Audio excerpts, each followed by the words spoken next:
Republicans and Democrats together had agreed upon.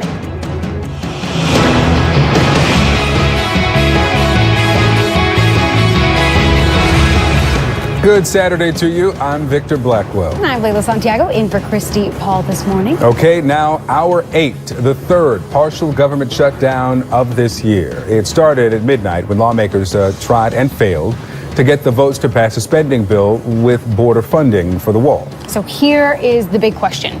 How long will this partial shutdown last? Thousands of federal workers may now have to wait, a lot of them still planning to report to work when all they want on that Christmas list is a paycheck and on time. And now, the week after he told Democratic leaders that he would be proud, you just heard him, to take the blame for a border wall shutdown, President Trump says it is the Democrats' fault. And the shutdown comes at the end of a really rough week for the White House. There was this dramatic court appearance from a former national security advisor. That was only this week. I mean, it seems like it was weeks ago. Yeah. Then you had the resignation letter from the defense secretary, and the president, who likes to take credit for how Wall Street is performing, now is seeing the worst week on Wall Street in a decade. We're covering all the angles this morning with CNN White House correspondent Abby Phillip and CNN national correspondent Suzanne Malveaux. Let's start with you, Suzanne. You just spoke with Senator Lankford. Lawmakers are arriving. We saw what happened and didn't happen in the last hours of negotiation. What's happening now? What happens next?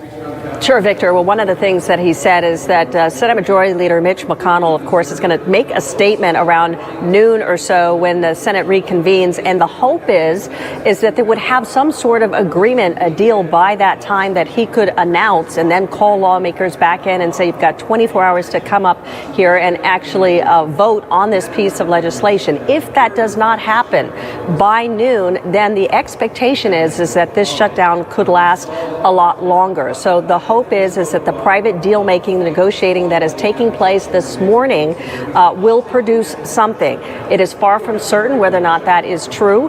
What happened yesterday was that you had the Vice President, Mike Pence, as well as Jared Kushner and OMB Director Mick Mulvaney here. They were meeting with the Democratic leadership as well as the Republican leadership to try to figure out what are these numbers that are acceptable for both sides and for the president, more importantly.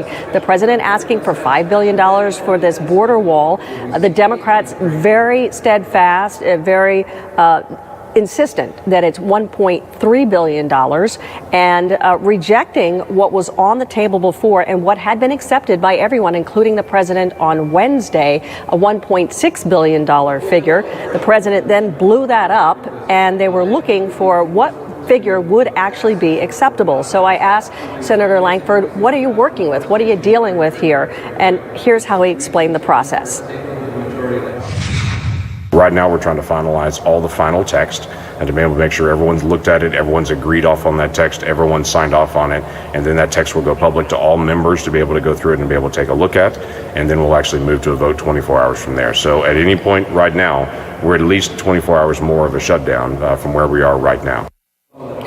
And when he talks about the text, he said that it is far closer to the $1 billion figure than the $5 billion figure that the president has been asking for. And so that language is going to be critical in terms of how it's described. Does it meet the expectations of the president to sign on to this? And is his word good that he is actually going to go through with that? There is a blame game that is going on. Clearly, you have Democrats putting out this statement saying, regrettably, America has now entered a Trump shutdown. Republicans choose to continue this Trump shutdown, and the new House Democratic majority will swiftly pass legislation to reopen the government in January. So there is a back and forth who's responsible for this, and we will see whether or not this is the kind of language that is acceptable to the president. They may offer this up, and the deal is if they're going to vote on it, that is going to be the final vote on the budget there. So that is what we're waiting for now, Victor. All right, Suzanne Malveaux, thank you so much. President Trump says that he canceled his trip to Florida so he could stay in Washington to wait for Democrats. Our CNN White House correspondent Abby Phillip joins us now. Abby, so we know that the vice president, the OMB director, soon to be acting chief of staff Mick Mulvaney, and the senior advisor Jared Kushner went up to the Hill to try to chart the way forward. What role does the president have, if any, in the negotiations that will continue today? Well, the president plays such a critical role because his signature is the one thing that's standing in the way of negotiators coming to an agreement. But the problem is President Trump hasn't really been directly involved in the back and forth. He sent those emissaries to Capitol Hill on his behalf yesterday to work through these negotiations. And it does appear that they made some progress, enough progress to get over the first hurdle and to keep the doors of negotiation open between the Democrats and Republicans. But there is still so much lack of clarity this morning about whether or not President Trump will sign off on an agreement made between Democrats and Republicans. The signals that we were getting from people close to the negotiations involving Vice President Mike Pence said that President Trump might not be particularly happy with $1.6 billion. If that's the case, as Suzanne just reported, then negotiators are probably going to have to go back to the drawing board. So I think everybody here is waiting to see when President Trump will weigh in. Will he send clear signals about his willingness to sign off on a bill? In the meantime, he has been here at the White House filming a video yesterday that the White House released that's all about reframing the conversation around the shutdown, reframing who is to blame for the shutdown and who takes credit for it. Listen to what he had to say. Call it a Democrat shutdown, call it whatever you want, but we need their help to get this approved. So Democrats, we have a wonderful list of things that we need to keep our country safe. Let's get out, let's work together, let's be bipartisan, and let's get it done. The shutdown hopefully will not last long. That is a change of tune for President Trump, who just yesterday said that if there was a shutdown, it would last for a long time. This is a president who decided earlier this week to dig in for his border security money and say that he was willing to shut down the government for it. Now the question is, what is he willing to compromise in order to reopen the government? In the meantime, the First Lady Melania Trump and her son Barron Trump are already in Florida at Mar-a-Lago for their Christmas break. And President Trump, I'm sure, is eager to join them for what would have been a 16-day vacation down in Florida. He is now stuck here at the White House waiting to see what compromise comes out of the Hill. Victor and Layla. Now, the president does love that resort. Abby Phillip, thanks so much. All right, so let's break down exactly who will be affected by this. 75% of the government already has funding in place through this coming fall, but in several departments and agencies, 420,000 government employees are now working without pay. At Homeland Security, 55,000 TSA workers will remain at their post, 55,000 custom and border agents and officers as well. At Transportation, 24,000 air traffic controllers remain on the job, and so will railroad inspectors as well. So at the State Department, let's go there, because remember, that's where passports will be issued. You can expect for that, but not at every passport office and at a government facility where workers are furloughed and the offices are closed. The Smithsonian museums in D.C. are still open through January, first on a regular schedule, but it's still unclear what happens beyond the first. Justice Department, let's go there, will remain mostly open and operate. The Russia investigation will certainly continue. You can count on that. In addition, the Agriculture Department will continue food safety inspections, but other services will stop, like research. Folks at NASA, they are put on a leave of absence without pay. And at the Interior Department, the national parks, some services at parks are closed, like restrooms, as well as visitor centers. So this morning, we've been talking about and to the people who are being directly affected by this partial shutdown. Here's what the representatives of some of the major federal employees groups and unions are telling us.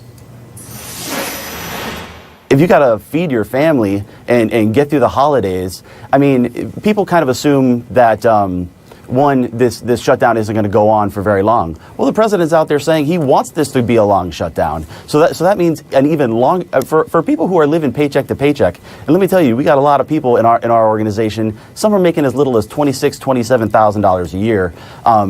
They are, they cannot sustain a cutoff of their income for any period of time. So they have to plan as though they're not, it doesn't matter if they're going to get paid a month later. They have to plan as though it's not coming. And the other thing is, in the past, Congress, thankfully, when there's been a furlough, has paid workers who've been furloughed. There's no guarantee of that. And so for a worker who's being furloughed, you got to plan as though your revenue is shut off and it's never coming. And for a family who's making in the 20,000, 30,000, low 40 kind of range, this is just pulling the carpet out from under them, and you can't really plan for that. I was talking to a lot of people in our organization. I had to talk to a lot of members, and a lot of them had no idea whether they were going to be furloughed, whether they were on the accepted list, so they weren't going to be furloughed. So the preparation was very, very poor this time around. Everybody was caught with their pants down. These are real families. Everyone notes that it's the holiday season. Even if it weren't the holiday season, where people we represent make very modest salaries. Transportation security officers, for example, the people who are making sure travel is safe this holiday season for anybody who's flying to visit their families. They take home less than $500 a week. Yeah. They cannot afford, they have no cushion. They cannot afford to go without a paycheck. Not for a day, not for a week, not for a long shutdown. This is a financial catastrophe for them. And it may be important also to note that in the political criticisms of the president and his administration, both the National Federation of Federal Employees and the American Federation of Government Workers endorsed Hillary Clinton in 2016 for president. So take that into context when we have those discussions with those labor groups. Some people are blaming the uncertainty over the shutdown for a terrible finish on Wall Street. Friday capped the most brutal trading week in years. How long will that slide go on? Plus, Justice Ruth Bader Ginsburg's cancer scare, more on her surgery and her prognosis. Still ahead.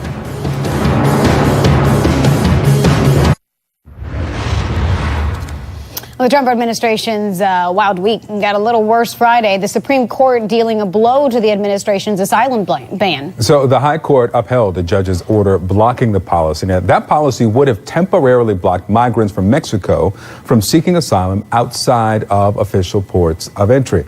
And Chief Justice John Roberts sided with the 4 liberal justices in the 5-4 ruling. The Justice Department plans to continue fighting the ban.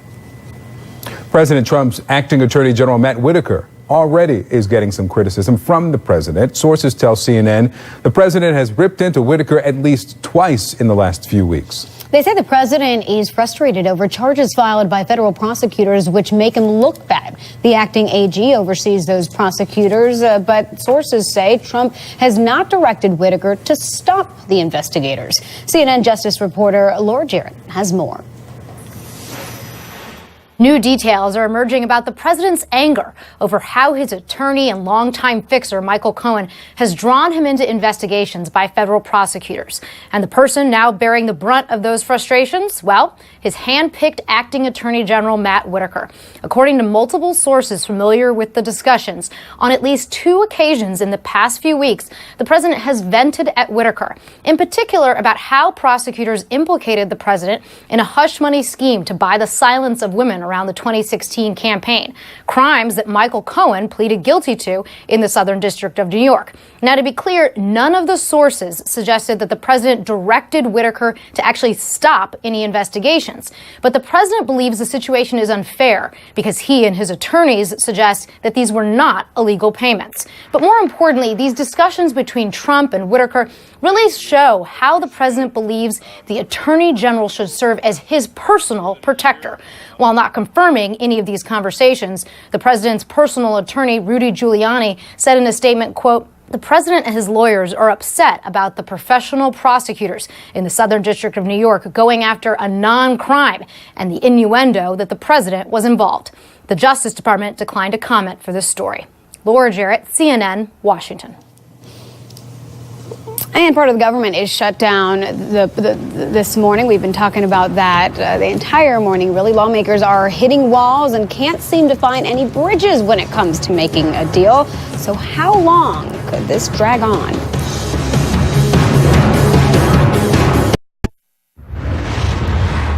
It was a brutal end to an already awful week on Wall Street. The Dow dropped nearly 400 points Friday, making it the worst trading week in a decade. Some blame the uncertainty over whether the government would shut down. But if you ask President Trump, it was yet another interest rate hike. Either way, it may not be a very Merry Christmas for those investors out there. So how long should we expect this to last? Joining me now is CNN Global Economic Analyst Rana Foroohar. She's also the associate editor for the Financial Times. What do you think, Rana? How long are we thinking this is going to last here? Oh, I think that this is going to be days, weeks, possibly even months of volatility. I mean, if you step back, there were already a number of factors even before the shutdown, even before the president decided to pull troops out of Syria and Afghanistan, and the Secretary of Defense resigned. All those things were rattling markets. But even before that, you did have the Fed signaling that they're going to be interest rates hikes, and it's true. Markets don't like that. We were also at the end of a recovery cycle. I mean, we have to look back and say, look, recessions tend to happen every 10 years. It's been 10 years since the last one, so we're actually due for a correction. But what's happening now is going to make things very, very rocky for the next few days in particular.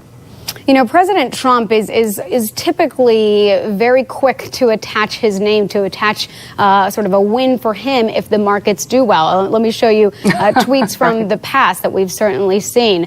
This one where he says business is looking better than ever with business enthusiasm at record levels, stock market at an all-time high. That doesn't just happen.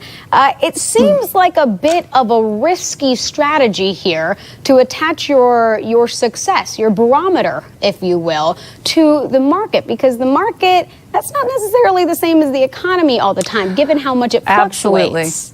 Oh, absolutely. I mean, Wall Street and Main Street are two very, very different places. I mean, what I find so ironic is that the president is attacking Jerome Powell, attacking the Fed, saying it's their fault that the market's falling. Well, guess what? It was actually the Fed that pushed the markets up for the last few years with all of their extreme measures following the financial crisis. The Fed is doing a great job. In fact, the Fed is the only reason I think we haven't seen more declines right now, in the sense that they have come out and said, look, we are independent. We are data focused.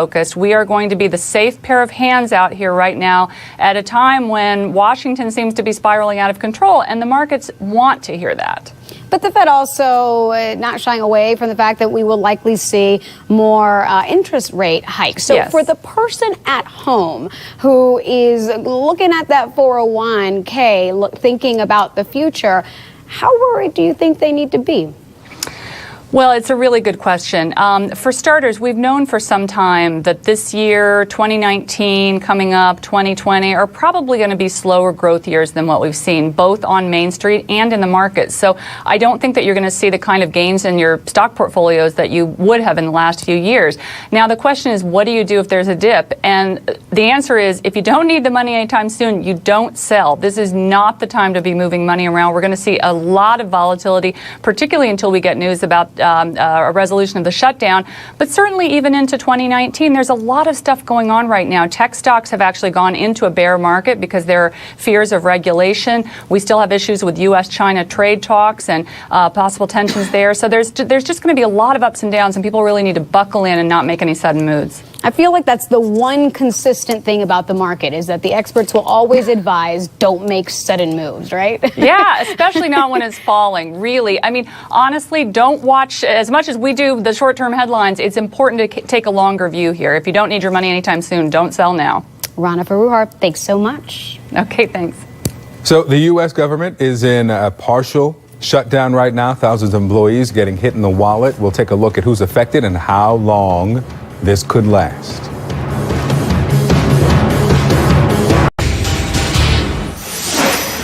For the third time this year, the government is partially shutting down this morning after the White House and Congress failed to reach a deal to keep it funded at a fight over money for President Trump's border wall. Lawmakers tried to make a deal, but it's still unclear how close they are to striking an agreement, sparking concerns that this may last well into the new year. The president said that this could go for a very long time. We'll see if that's true. Joining me now to discuss, a senior political correspondent for The Hill, Amy Parnes. Amy, welcome back. Thank you, Victor. So when the vice president was on the Hill with Kushner and Mulvaney yesterday, our sources tell us that he made it clear to Minority Leader Chuck Schumer that $1.3 billion will not be enough for border security, that the discussion is somewhere in the $2 to $3 billion range. Is there a potential deal around $2 to $3 billion? Do the Democrats have any incentive to deal before they get control of the House? I don't think they do, and that's why they're perfectly willing to kind of sit on their hands and see what happens here, because the clock is ticking. January 3rd is coming up very quickly. They know that they have leverage here. They know that they can kind of control the game. And so I think that they're going to kind of keep this going and put it on Trump. And you're seeing that happen in statements put out last night as the government went into shutdown mode. They're calling it the Trump shutdown, and they can do that right now because they feel like the ball is in the Republicans' court. Rhetorically, the president obviously has shifted. Some would say it's more of a 180 here from 11 days ago when he said, I will be proud to shut down the government for border security, that I will be proud to take up that mantle. Now saying the Democrats own the shutdown. Do we know who got into his ear, who convinced him that that's not such a good idea? Well, I think he got into his ear. I think on some level he was thinking this was a major promise that I made to my supporters, and he is the one he listens to, as we've learned. But I think also Republican pundits and Coulter. I think a lot of people were kind of saying, why is he has no legacy if he gives this up? Why are you doing this when Republicans are still in control? So I think that is sort of what is in his mind right now. He knows that he needs to act right now and that Republicans need to kind of get on board and help him kind of push this through because, as I mentioned earlier, the clock is ticking. So, I listened to an interview with historian Douglas Brinkley last night, and he offered an interesting suggestion, and give me your take on this, that the president will potentially see this shutdown in the context of the 1990s, the 94 shutdown, in which it lasted for almost 4 weeks. Excuse me. And historically, Newt Gingrich and the Republicans were blamed for it. And President Clinton went on to win re-election, and that it kind of bolstered his support.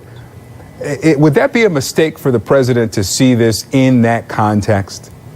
I think the way he sees it is there was a recent poll put out by Marist that said 65% of Republicans kind of they're in support of the shutdown as long as it means that the wall is sort of the sticking bone at stake. So I think that this is where he's coming from. He feels like Republicans will still continue to support him. Another reason why he felt the need to kind of stand his ground was because of this vocal core of this group of Republicans in the House who felt like he was giving up too much. So I think he feels like this is something that he needs to kind of stand his ground on, and that Republicans will back him up for later on in future elections, and will remember what he did. So in this conversation about how long this will last, does this last as long as Jim Jordan, Ann Coulter, Rush Limbaugh decide, or is this something that the president is leading on? Because we know that the vice president went to the Hill, said that he's going to sign this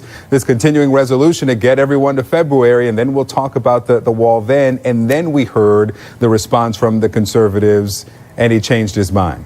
I have a feeling that there's going to be something very close to that continuing resolution coming up very quickly, because they know that this doesn't look good. Even though Republicans sort of want this to continue, they know that they would have a little more leverage if they acted right now rather than January 3rd.